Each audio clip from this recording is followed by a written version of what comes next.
அனைவருக்கும் வணக்கம். நகைச்சுவை நடிகரான ரோபோ சங்கர் உடல்நலக்குறைவால் பெருங்குடி தனியார் மருத்துவமனையில் அனுமதிக்கப்பட்டு சிகிச்சை பெற்று வந்த நிலையில் நேற்றிரவு சுமார் 8:30 மணியளவில் உயிரிழந்தார். அவரது மறைவு திரைத்துறையினர் மட்டுமின்றி பல்வேறு தரப்பினரையும் சோகத்தில் ஆழ்த்தியிருக்கிறது.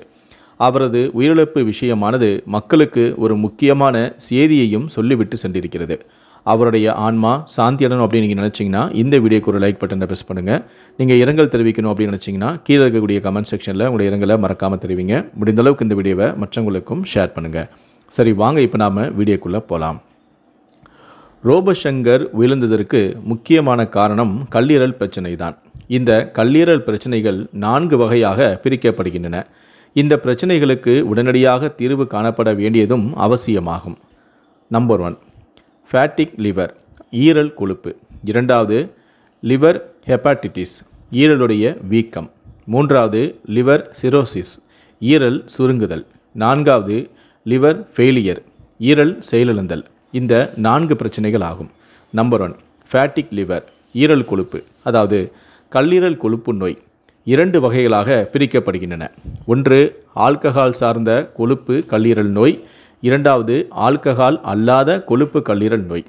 ஆல்கஹால் சார்ந்த கொழுப்பு கல்லீரல் நோயை பொறுத்தவரையில் இது அதிகப்படியான மது அருந்துவதால் ஏற்படும். கல்லீரலின் வேலையே உடலுக்குள் வரும் தேவையில்லாத நஞ்சியை வெளியேற்றுவதுதான். மது என்பது உடலுக்கு ஒரு துளி கூட தேவையில்லாதது. மது மெல்ல மெல்ல கொல்லும் விஷமாகும். எனவேதான் மதுவை நாம் எடுத்துக்கொள்ளும் போது கல்லீரல் அதிகமாக வேலை செய்கிறது. மதுவை சிதைத்து அதை வெளியேற்ற முயற்சி செய்கிறது. இந்த முயற்சியின் போது நஞ்சு பொருட்கள் உருவாகி கல்லீரல் செல்களை சேதப்படுத்துகின்றன. இந்த சேதம் காரணமாக கல்லீரலில் கொழுப்பு படிந்து அது வீங்கி விடுகிறது. இந்த நிலை நீடித்தால் அது ஆல்கஹாலிக் ஹெப்பாட்டிட்டிஸ் உருவாக வழிவகுத்து விடும். ஈரல் கொழுப்பின் 2வது வகை மது அருந்தாதவர்களுக்கும் கல்லீரலில் கொழுப்பு சேருவதுதான். ஆல்கஹால் அல்லாத கொழுப்பு கல்லீரல் நோய் என்று சொல்லப்படுகிறது. இதற்கான சரியான காரணம் இதுதான் என்று இப்போது வரை முழுமையாக கண்டுபிடிக்கவும் முடியவில்லை. ஆனால் வாழ்க்கை முறை மற்றும் உடல்நல பிரச்சனைகள் இதற்கு முக்கியமான காரணமாக இருக்கலாம் என்றும் கருதப்படுகிறது. குறிப்பாக அதிகப்படியான உடல் எடை, வயிற்று பகுதியில் அதிக கொழுப்பு சேர்ந்திருப்பது, 2ஆம் வகை சர்க்கரை நோய், அதிக கொலஸ்ட்ரால் இருப்பது, முறையற்ற உணவு முறை, சர்க்கரை மற்றும் பதப்படுத்தப்பட்ட உணவுகளை அதிகமாக எடுத்துக்கொள்வது, உயர் இரத்த அழுத்தம் இருப்பது, இவற்றால் இந்த கல்லீரல் நோய் ஏற்பட வாய்ப்பு இருப்பதாகவும் கண்டறியப்பட்டிருக்கிறது. நாட்டு மருந்துகள் கல்லீரல் நோயை குணப்படுத்துமா என்ற கேள்வி இந்த இறப்பின் மூலமாக எழுந்துள்ளது. மேற்குறிப்பிட்ட 2 வகைகளும் நோய்களின் தொடக்கத்தில் எந்த அறிகுறியும் காட்டாது. ஆனால் நோய் முற்றிய நிலையில் சோர்வு, பலவீனம், வயிற்றுக்கு மேல் பகுதியில் வலி அல்லது அசௌகரியம் போன்றவை ஏற்படலாம். இதுவே சில சமயங்களில் மஞ்சள் காமாலை, வயிற்றில் நீர் கோர்த்தல் போன்ற அறிகுறிகளாகவும் தென்படலாம். இந்த பாதிப்பு இருப்பது கண்டுபிடிக்கப்பட்ட உடனேயே உடனடியாக மருத்துவரிடம் சிகிச்சைக்கு செல்வது மிக முக்கியம்.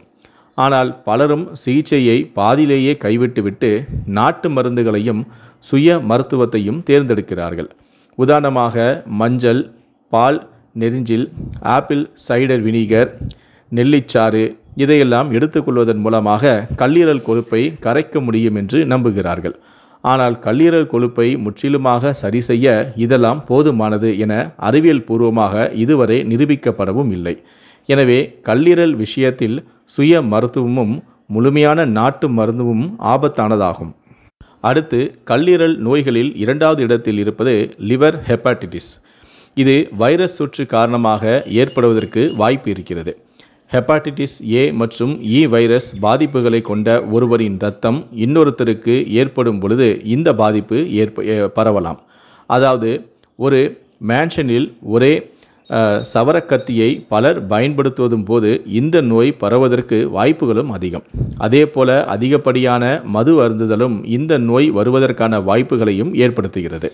இதை தவிர மருந்துகளின் பக்க விளைவுகள் மூலமாக கூட இந்த பாதிப்புகள் ஏற்படலாம்.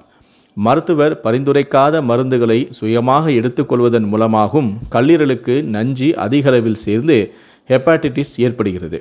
கல்லீரல் ஹெப்படைட்டிஸ் என்பது கல்லீரல் நோய்களின் இரண்டாவது கட்டமாகும். இந்த லிவர் ஹெப்பாட்டிட்டிஸுக்கு நாட்டு மருந்து கேட்குமா? அதாவது இந்த இரண்டாவது வகையில் முதலில் சொன்னது போலவே தொடக்கத்தில் மருத்துவர் கொடுக்கும் மருந்துகளை எடுத்துக்கொண்டு கொஞ்ச நாட்களுக்கு பிறகு கீழா நெல்லி, கரிசலாங்கண்ணி ஆகியவற்றை எடுத்துக்கொள்வது மூலம் நோய் சரியாகும் என்று நம்புவது உயிரிழப்புக்கு வழிவகுக்கும்.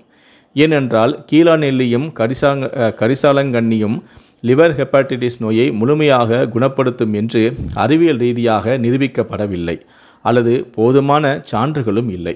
குறிப்பாக ஹெப்பாட்டிட்டிஸ் பாதிப்பு வைரஸால் ஏற்படும் போது அதற்கு சிகிச்சைகள் தனித்தனியாக உள்ளன. ஒவ்வொரு வைரஸ் பாதிப்புக்கும் சிகிச்சை வெவ்வேறானவை. எனவே சரியான நேரத்தில் அறிதல் இல்லாமல் சுயமாக மருந்துகளை எடுத்துக்கொள்வது உயிரிழப்புகளை தான் ஏற்படுத்தும் என்று மருத்துவர்களும் எச்சரிக்கிறார்கள். கல்லீரல் கடுமையாக மற்றும் நிரந்தரமான சேதம் அடைந்த ஒரு நிலையை தான் இவ்வாறு குறிப்பிடுகிறார்கள். அதாவது கல்லீரல் நோய்களில் மூன்றாவது வகைதான் லிவர் சிரோசிஸ். இந்த நோயை குணப்படுத்த எந்த ஒரு நாட்டு மருந்தும் கிடையாது. சிரோசிஸ் என்பது கல்லீரல் திசுக்கள் வடு திசுக்களாக மாறிய நிலையாகும். இந்த வடு திசுக்கள் கல்லீரலின் செயல்பாடுகளையும் தடுத்து அது பழைய மாதிரியாக செயல்படாதவாறு நிரந்தரமான சேதத்தை ஏற்படுத்துகிறது. சில நாட்டு மருந்துகள் கல்லீரலின் ஆரோக்கியத்தை மேம்படுத்த உதவ மட்டுமே அது செய்யலாம், முற்றிலுமாக குணப்படுத்தாது. ஆனால் அவை எல்லாம் மேலே சொன்ன 2 நிலைகளுக்கு தான். இந்த மூன்றாவது நிலையில் நாட்டு மருந்துகளை நம்பவே கூடாது. ஏனென்றால் கல்லீரல் செயலிழப்பு புற்றுநோய்க்கு வழிவகுக்கும் உயிருக்கு ஆபத்தான நிலையாகும். எவ்வளவு சீக்கிரமாக மருத்துவமனையை அணுகி முறையான சிகிச்சை பெற முடியுமோ அதை அவ்வளவு சீக்கிரமாக செய்ய வேண்டும். ஆனால் நாட்டு மருந்தை நம்புவது என்பது இந்த பிரச்சனையை பொறுத்தவரையில் பொன்னான நேரத்தை வீணடிப்பது போன்றதாகும். கடைசியாக 4வது லிவர் ஃபெயிலியர் என்பது கல்லீரல் நோயின் 4வது மற்றும் இறுதி நிலையாகும். இந்த பாதிப்பு ஏற்பட்டால் உயிரிழப்பு நிச்சயம். இந்த பாதிப்பை நாட்டு மருந்துகளால் மட்டுமல்லாது ஆங்கில மருந்தாலும் கூட சரி செய்ய முடியாது. இதற்கு ஒரே வாய்ப்பு கல்லீரல் மாற்று அறுவை சிகிச்சை மட்டுமே. இந்த அறுவை சிகிச்சை செய்வதன் மூலம் பாதிக்கப்பட்டவர்களை உயிர் பிழைக்க வைக்கவும் முடியும்.